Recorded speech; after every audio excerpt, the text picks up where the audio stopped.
Thank you, Seymour. Your goldeye sounds delicious. How did you prepare it? It's a secret recipe, sir, but I'm glad you're enjoying it.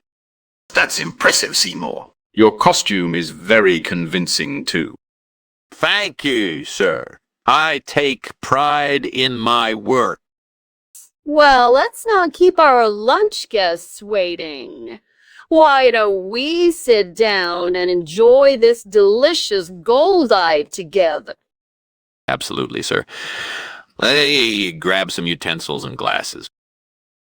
I burned the goldeye again.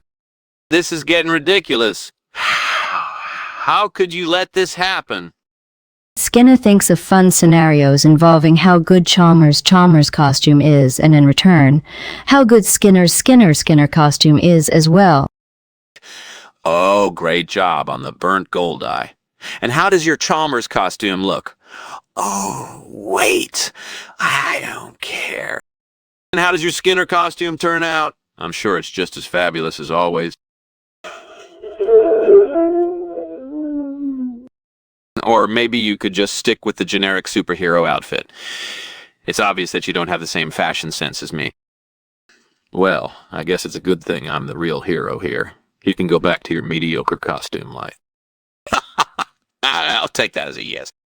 Can you just get out of my sight for a while? I'm sure the world will be a better place without your presence. Good riddance. Mommers, maybe next time you'll think twice before messing up my costume. You're not worth my time, Chalmers. Go back to your superhero fantasies. Or go back to your closet where you clearly belong. I win again, Chalmers. I have an idea. Skinner looks out the window and sees a shop that sells flitch of bacon custom. He decides to buy it as a replacement for the burnt goldeye. I'm going to buy this flitch of bacon and use it as a replacement for the burnt goldeye. As he climbs out the window to buy the replacement, Skinner can't help but think about how good Chalmers' costume is, and in return, how good Skinner's costume is as well. Chalmers would be impressed with my ingenuity.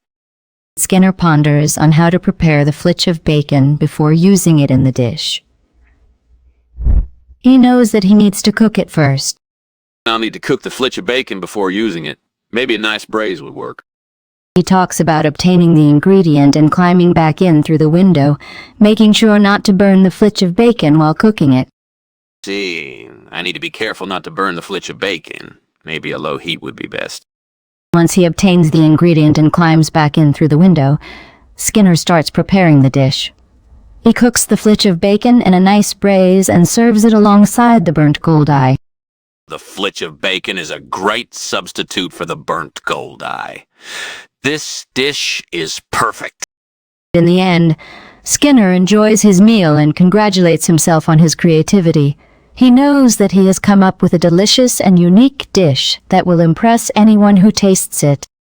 Well done, Skinner. This dish is a masterpiece. Chalmers enters the kitchen, noticing the smoke first. "Skinner, what are you doing?" he asks, concerned. Skinner turns around, a spoonful of mashed potatoes in hand. "Just cooking dinner. Chalmers." "What does it look like?" he replies nonchalantly. Chalmers narrows his eyes, curious. "I didn't know you could cook," he says. Skinner shrugs nonchalantly. "Well, I couldn't survive on rations alone. I had to learn sometime," he explains. Chalmers watches as Skinner expertly flips a piece of chicken on the pan. "Speaking of survival, what do you know about this goldeye we've been hunting?" he asks. Skinner pauses in his cooking to look up at Chalmers.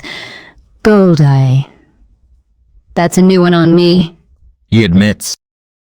Chalmers frowns, confused. "You've never heard of it?"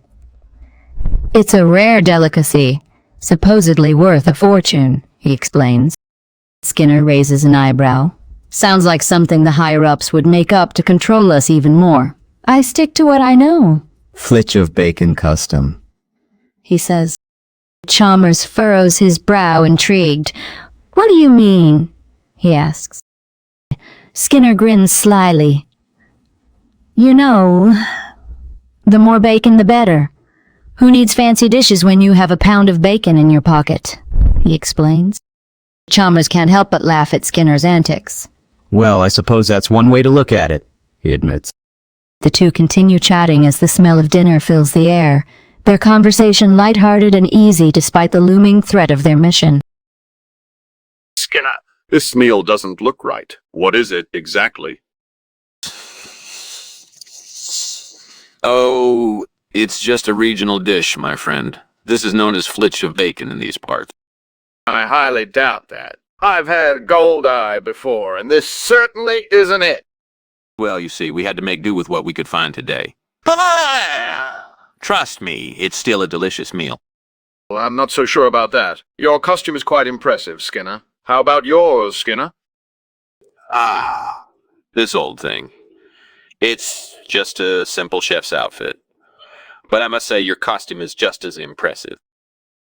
What the hell is going on here? This looks like a fire.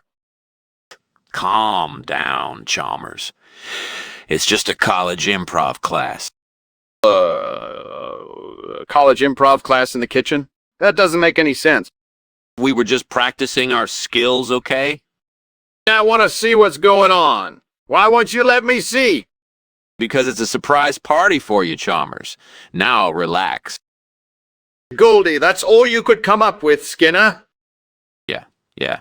It was a tough choice, but I thought it was the best option. I don't know, man. It just seems too good to be true. Trust me, it's fine. Let's just move on, okay? All right, but I'm still not convinced. Goodbye, Skinner. Yeah. See you later, man.